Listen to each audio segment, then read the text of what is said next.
política, críticas, ônibus universitário, intervenção do Hospital Regional Darcy Vargas. Esses foram os assuntos abordados numa entrevista que a reportagem da Folha fez com o prefeito de Rio Bonito, Leandro Peixe.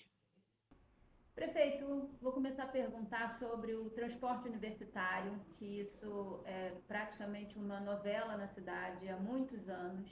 E essa semana teve a questão dos ônibus universitários, a gente publicou essa matéria, a gente soube que o contrato expirou e foi feito um contrato emergencial. Explica um pouco sobre isso, por favor. Então, o ônibus universitário deixa bem claro que é uma coisa que eu brigo para ter. Para quem não sabe, eu fui estudante universitário em 1995 e a gente não tinha ônibus naquela época. E naquela época a gente pegava carona no ônibus de Seu Jardim, que passava por dentro da cidade e nos pegávamos e aquilo nos incomodava muito. E a gente teve uma reunião na Câmara e aí os governos do Estado deu 2 ônibus para Rio Bonito. Então aí foi quando começou essa situação de ônibus universitário. Então só tinha vaga quem pegava no centro. Quem pegava fora, na pista, né, a gente ia em pé. Então eu não tive esse privilégio de ir sentado.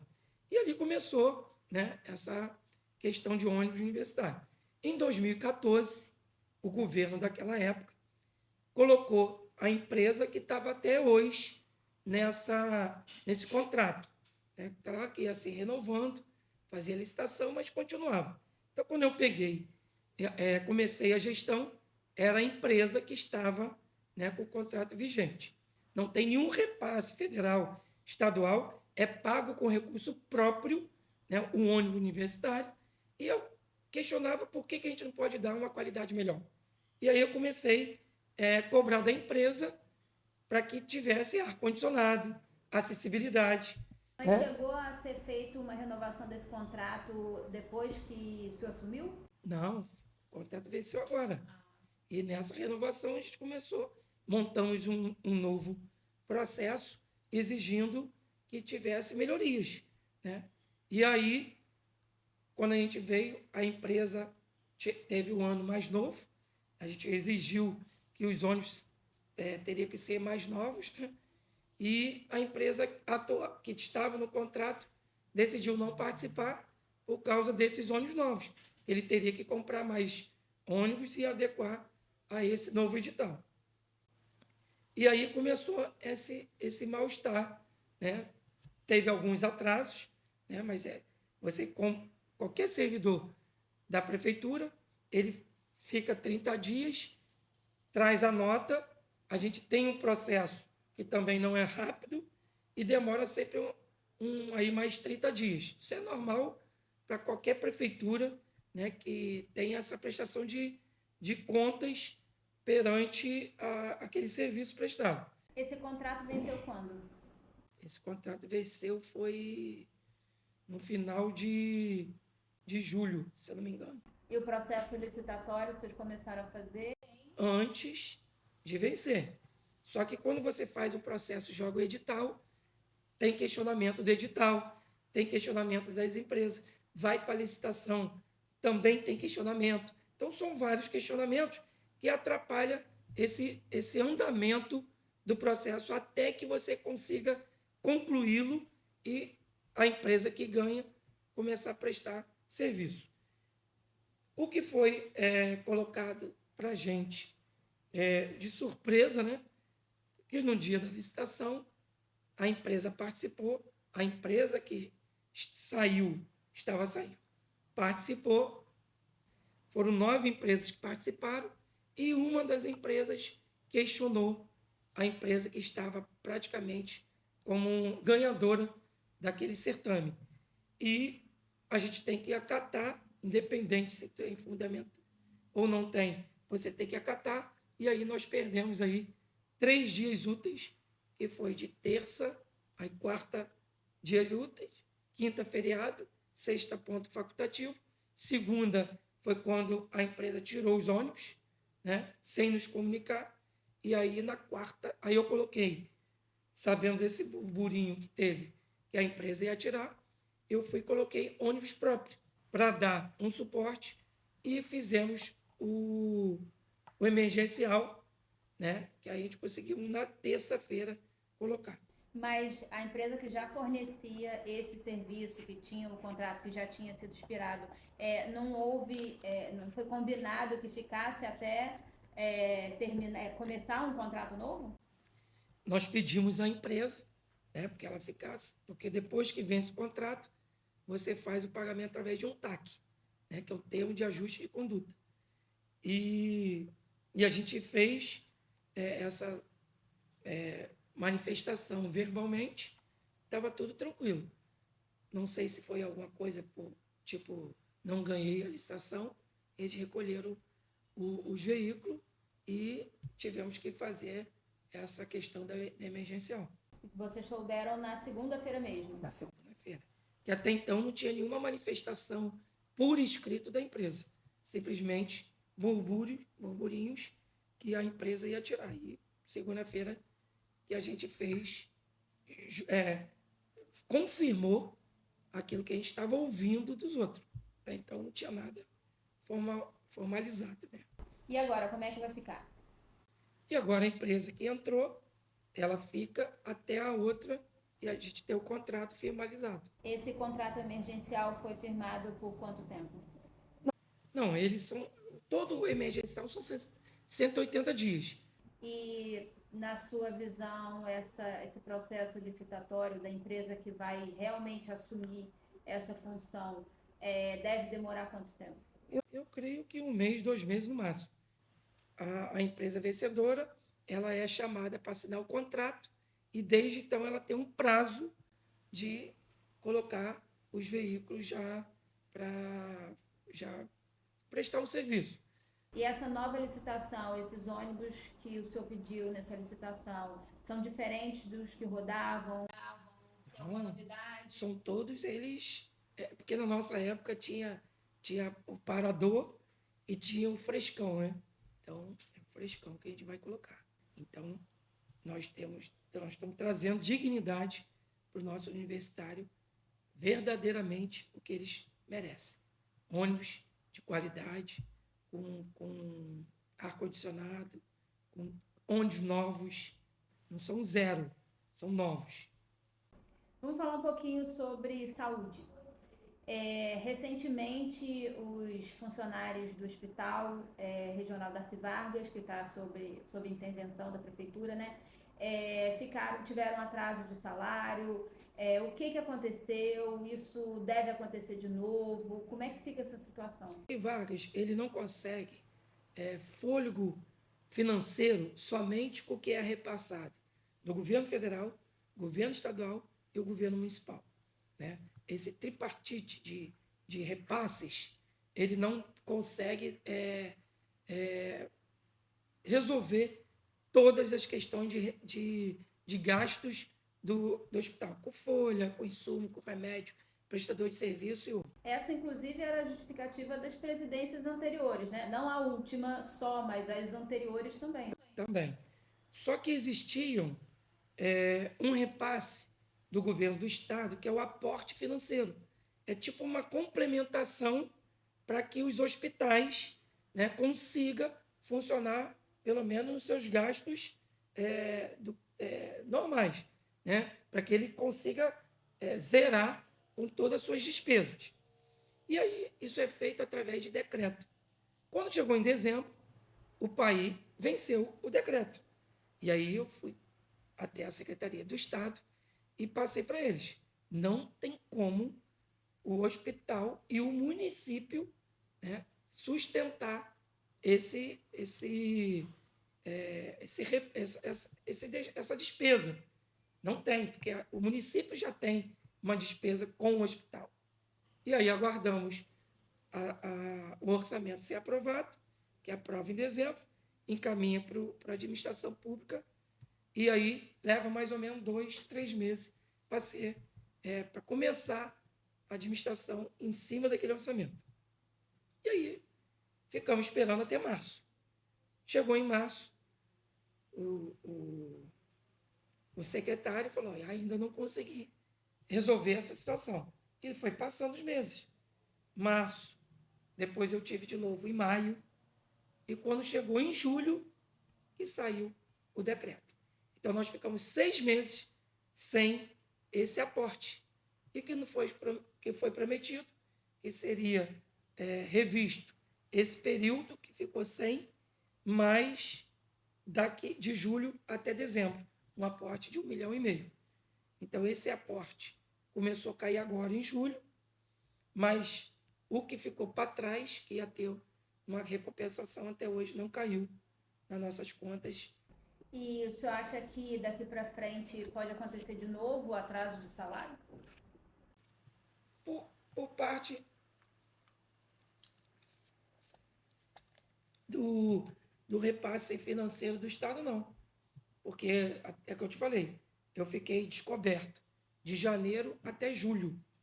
Fiquei descoberto. Já caiu a primeira parcela de julho, nós estamos aguardando agora de agosto, e assim sucessivamente nós vamos conseguir honrar com todas as nossas, não só folha, mas também com nossos fornecedores. O senhor explicou muito na época sobre a intervenção, né, o motivo pelo qual fez, que foi uma recomendação do Ministério Público, que se não fizesse poderia vários processos recair sobre o chefe do Executivo, no caso do senhor. Mas se pudesse escolher, o senhor teria feito agora, vendo a situação que está sobre os seus ombros, escolheria fazer novamente ou não? Então, o que acontece? Ontem eu estive no hospital. Semana passada eu fiquei um meio período no hospital. E hoje, né? Saí de lá 1h pouca da manhã. O hospital, ele hoje é outro hospital. É outro, para melhor. Para melhor. Isso ouvindo das pessoas que usam. Porque 5% da população usa o hospital. Então, nós temos 5% que usa e 95% que não usa. Os 95%, eles ouvem falar. A rede social hoje, ela é muito forte por causa que a gente tem uma oposição muito forte.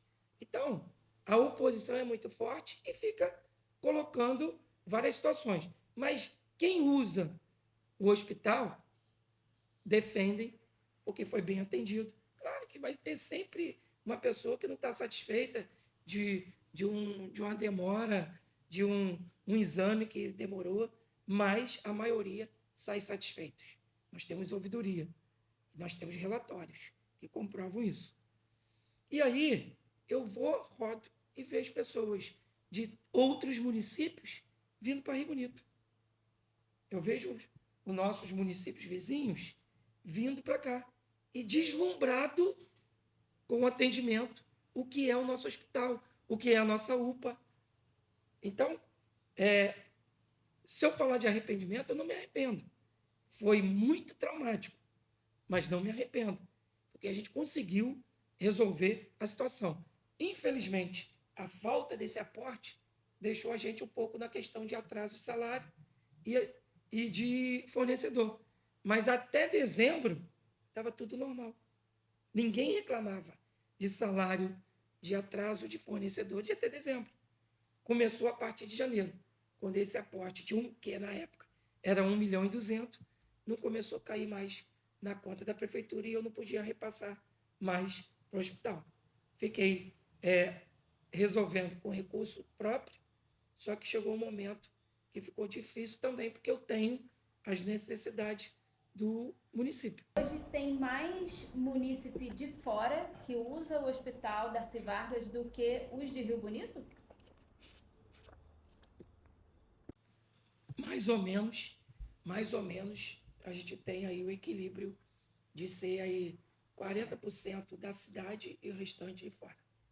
Prefeito, vamos falar agora sobre a Águas do Rio, a concessionária. A Câmara de Vereadores, a Câmara Municipal, fez uma audiência pública, muitas pessoas fizeram perguntas, relataram os problemas que vem passando. muitas críticas da população inteira sobre a empresa. Inclusive, a prefeitura teve alguns problemas de asfaltar algumas ruas e a empresa concessionária quebrar para reparos logo na sequência do serviço feito. A prefeitura tem feito alguma coisa para, pelo menos, diminuir os problemas que vêm sendo causados? Então, a gente sempre tem um diálogo muito aberto com a Água dos Rios. Questionamos todas as demandas que foram levadas para a Câmara. Eu já tinha levado para o diretor-geral, que é o Pedro, né? E nosso secretário de Meio Ambiente, o Murilo, também tem tido esse campo aberto de diálogo com eles. E a gente tem respostas imediatas, né, na questão do asfalto. A gente pediu, na época, ele não usar asfalto frio. Então, são várias demandas que nós tivemos que está sendo cumprida. Mas a gente sabe que tem muitas coisas ainda para acontecer, mas a gente tem cobrado. Uma das soluções que as pessoas ao longo dos anos falam sobre essa questão da água de Rio Bonito seria a municipalização da água, assim como fez Niterói, por exemplo. O que você pensa disso? Então, a municipalização, por exemplo, a água do rio, ela explora a chegada até a sua casa, mas a fonte mesmo é explorada pela SEDAI, né? Então, essa exploração da água a gente pode rever, porque a prefeitura ela não tem como fazer essa distribuição, né? A água dos rios ela faz a distribuição, mas a gente está fazendo um estudo aí para a gente ver como que a gente consegue resolver até para que a gente consiga ter um royalties em cima da água, né? Nós somos produtores de água. Prefeito, o senhor falou em alguns momentos aqui da entrevista sobre as críticas dos governos que se revisaram ao longo de algumas décadas e que são fortes por conta disso, né, durante o tempo que ficaram. Como é que o senhor lida com essas críticas e agora em tempos de rede social, né? Antigamente as críticas chegavam com menos força, agora chegam com bastante força. Como é que o senhor lida com críticas de todos os lados e especificamente em alguns projetos, algumas ações da prefeitura? Então, eu costumo dizer que mente vazia é oficina de alguma coisa, né? Cada um vai interpretar a sua oficina. Então, sempre fui um cara que nunca medi esforços para o trabalho, né? Tenho objetivos, transformar a minha cidade. Hoje, Rio Bonito virou um canteiro de obras. Nós temos obras em todos os bairros praticamente. Os outros que ainda não foram contemplados com pavimentação, nós estamos conseguindo recurso para isso, né? Mas já temos uma obra, né? A gente pode dar exemplo aí, Rio do Ouro, estamos reformando a quadra, aquele ginásio que nunca fizeram uma reforma. Nós temos a Mangueira, que nós estamos colocando um CRAS, né? Que nunca teve um CRAS na Mangueira, estamos colocando. No Rio Vermelho, nós estamos reformando o posto, também o ESF, posto de saúde, e vamos começar agora a obra também da quadra de esporte, que vai ser um grande ganho para a comunidade, mas está chegando também as pavimentações. Então, a gente tem todos os bairros, praticamente, hoje, está sendo contemplado com alguma obra, seja da saúde, seja do esporte, do urbanismo, e assim vai. Então, nós temos obras. Então, a questão da crítica, primeiro que eu não tenho tempo, né? Por exemplo, se eu fosse estar no WhatsApp, nesse momento eu não estaria fazendo essa entrevista aqui com você. Então, quando acabar a entrevista, vai vir N demandas de urgência, e a gente sabe que tem todo momento, nós temos agenda, mas temos as emergências. Então, primeiro, eu não tenho tempo, e segundo, eu tenho um foco. E o foco é fazer da nossa cidade uma cidade melhor e exemplo para as outras, que quando você faz gestão séria, você consegue realizar e ainda estão no momento de dificuldade.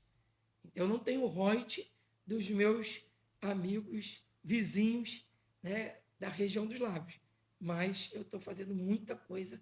Eu tenho certeza que quem com seus royalties não faz do jeito que nós estamos fazendo. O ex-deputado estadual Marcos Abraão é um dos críticos ferrenhos, né? Vem fazendo muitas críticas ao seu governo. Ele vem usando alguns termos como menino para se referir ao senhor. O que você acha disso? Olha, eu fico até assim orgulhoso de ser menino, né? Pior é ser o velho, né? A gente veio com a questão da briga da velha política. Então, se eu sou o novo e eles chamam de menino, eu acho que isso não é nenhuma ofensa, é um elogio, né? E só que o menino faz, né? Então, coisas que outros não fizeram, o menino está fazendo. Então, enquanto eu tiver saúde e Deus me dá como a figura de um menino, né? Pior que se fala o velhinho, né? Todo mundo fala que a política o cara entra jovem e sai velho, então você está me chamando de menina porque eu estou conseguindo manter a minha juventude, né? E mostrando para a população que quando você tem garra, força, você mostra resultado. Então, eu acho que a gente tem que mostrar resultado. Então, cada um vai chegar um momento e vai mostrar o seu resultado. Então, eu vou estar assim, ó, eu entrego à população isso, e cada um vai entregar aquilo que conseguiu o município. Chegando na área da política, na última eleição, muitos candidatos vieram, né? Nessa próxima também, ao que se indica o cenário, e temos até, ao que parece, candidatos de fora da cidade, como o secretário de Saúde de Itaboraí, Edio Delaroli. O que o senhor pensa sobre candidatos vindo de fora, ou ele especificamente? A característica da nossa cidade é uma cidade tradicional. Antes de ser Solange e Mandiocão, né, para os novos que não sabem, era uma sequência dividida em Ares e Abdala. Né? Ficaram mais ou menos 30 e poucos anos, Ares, Bidinho, Ares e Bidinho. Quando vem essa sequência de Solange e Mandiocão, mais 28 anos. Isso significa que é uma cidade, né, tradicional, que quer saber quem é o candidato, que quer saber filho de quem, de qual família. E quando eu venho e quebro essa sequência, também fui testado. Quem é peixe? Peixe é filho de quem? Mora onde? O que ele tem? O que ele... É mais ou menos isso. Então, eu acho que ele vai ter bastante dificuldade nessa questão. Ah, mas está com fulano. A pessoa não quer, não transfere voto. A gente sabe também da cultura que, por exemplo, Solange nunca conseguiu fazer um sucessor. Mandiocão nunca conseguiu fazer um sucessor. Isso significa o quê? Que você não consegue transferir. Ah, fulano é muito bom, mas o candidato não é de Rio Bonito. Então, eu acho que ele vai ter essa dificuldade. Né? E vai repercutir muita coisa também o que é o governo de Itaboraí. Será que a saúde de Itaboraí, ele como secretário de saúde, será que a saúde de Itaboraí está tão boa para melhorar a nossa? Porque quando eu vou na UPA, eu vejo um monte de pessoas de Itaboraí vindo para Rio Bonito, como tem outros municípios. Então, eu acho que isso tudo vai pesar, entendeu? Mas a política é isso, né? São pessoas, cumpriu a regra, todas as regras ali pode ser candidato. Então, não vejo esse problema. Eu só acho que vai ter dificuldade por essa tradição, né, que tem a nossa cidade de Rio Bonito. E vindo Solange e Mandiocão na próxima eleição, o senhor acha que o senhor teria alguma dificuldade de se reeleger? Pelo contrário, eu fui candidato com eles dois. Né? E eu não tinha essa projeção política na época. Era só uma possibilidade. Né? Então, hoje a gente tem coisas concretas. Né? E a gente começamos a iniciar as obras, que a gente fala em obras, e não só obra de reformas, mas também de obras específica que vão cumprir a necessidade de várias pastas. Prefeito Leandro Peixe, quem vai ser o seu vice nas próximas eleições? O vice, eu costumo dizer que o vice é o trabalho. Porque se eu mostrar trabalho e a população tiver uma aceitação boa, eu posso escolher qualquer um do nosso grupo. Mas se a população tiver com essa dificuldade de entender a pegada do governo, e aí eu vou ter que compor. Então, hoje, no momento, ainda é muito cedo da declaração de um vice, mas vai ser muito bem escolhido, vai ser muito bem analisado para que a gente consiga fazer. Não adianta você colocar um vice para depois se comprometer e você ter dificuldade de governar. Muito obrigada pela entrevista, por receber a gente aqui.